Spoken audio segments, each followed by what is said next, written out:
कित्येक डोळ्यांनी एक स्वप्न जपलं होतं. कित्येक हातांनी पुस्तकांच्या पानांवर भविष्य लिहिलं होतं. रात्र झोपली होती, पण विद्यार्थी जागा होता. डोळ्यात खूप थकवा होता, तरी मनात जिंकण्याचा ध्यास होता. आईच्या ओठांवर एकच प्रार्थना होती, माझ्या लेकरानं यशाचं आकाश गाठावं. वडिलांच्या तळहातांवरील घट्ट झालेल्या रेषा सांगत होत्या, या संघर्षाची किंमत एक दिवस नक्की मिळेल. पण अचानक एका बातमीनं सगळं हादरलं. पेपर फुटला. त्या एका क्षणात फक्त प्रश्नपत्रिका नाही फुटली, तर लाखो विद्यार्थ्यांच्या विश्वासाला तडे गेले.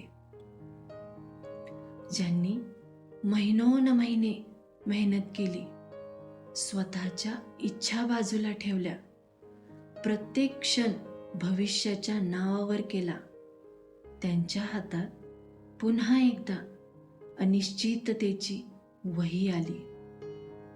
आणि ज्यांनी मेहनतीचा अपमान केला, नियमांना विकलं, त्यांच्या चेहऱ्यावर मात्र निष्पापपणाचा मुखवटा होता. एका विद्यार्थ्याचं 1 वर्ष, एका कुटुंबाची कित्येक वर्षांची आशा, आणि एका आई-वडिलांची आयुष्यभराची कमाई कुणाच्या एका स्वार्थी निर्णयाने उद्ध्वस्त झाली. कोणी निकालाच्या भीतीनं रडत राहिलं, कोणी स्वतःलाच अपयशाचं कारण मानत राहिलं, कोणी मनाच्या अंधारात हरवलं, तर कोणी वेदनांचा भार सहन न झाल्यानं आयुष्याची लढाईच हरलं.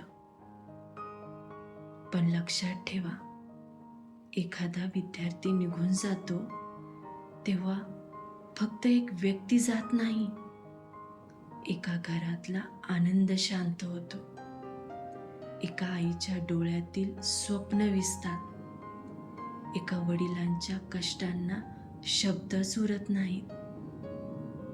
त्या रिकाम्या खुर्चीला कोण विचारणार, तुझं स्वप्न काय होतं?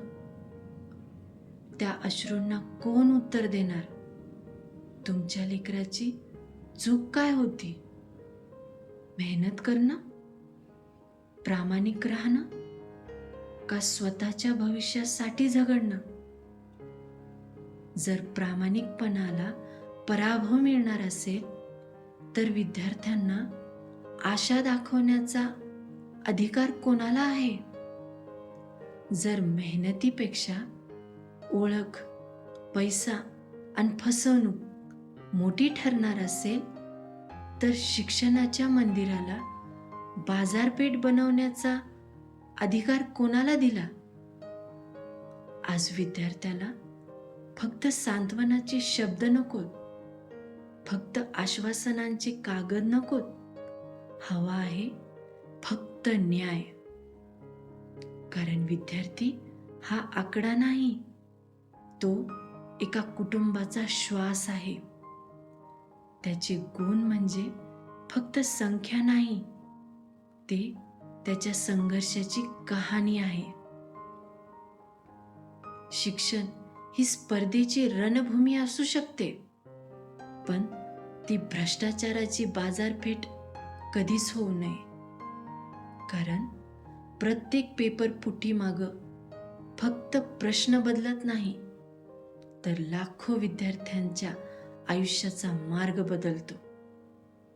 प्रत्येक गैरप्रकारामागे फक्त नियम तुटत नाहीत, तर समाजाचा विश्वास तुटतो. आता बदल हवा आहे, फक्त परीक्षा पद्धतीत नाही, फक्त नियमांच्या पुस्तकात नाही, तर त्या विचारसरणीत हवा आहे जिथं विद्यार्थ्यांच्या स्वप्नांना किंमत दिली जाईल. एक अशी व्यवस्था उभी राहावी जिथं मेहनत ही ओळख असेल, प्रामाणिकपणा ही ताकद असेल आणि प्रत्येक विद्यार्थ्याला न्याय मिळेल. कारण प्रश्नपत्रिका पुन्हा छापता येते, परीक्षा पुन्हा घेता येते, वर्ष पुन्हा सुरू करता येतं. पण हरवलेला विश्वास, तुटलेली स्वप्न आणि गमावलेला जीव कधीच परत आणता येत नाही. म्हणून आज प्रत्येक विद्यार्थ्याच्या मनातून एकच आवाज उठतो, आमच्या ज्ञानाची परीक्षा घ्या, पण आमच्या संयमाची नाही. आमच्या मेहनतीचा सन्मान करा, आमच्या भविष्याचा सौदा थांबवा. पेपर बदलू नका, ही व्यवस्था बदला.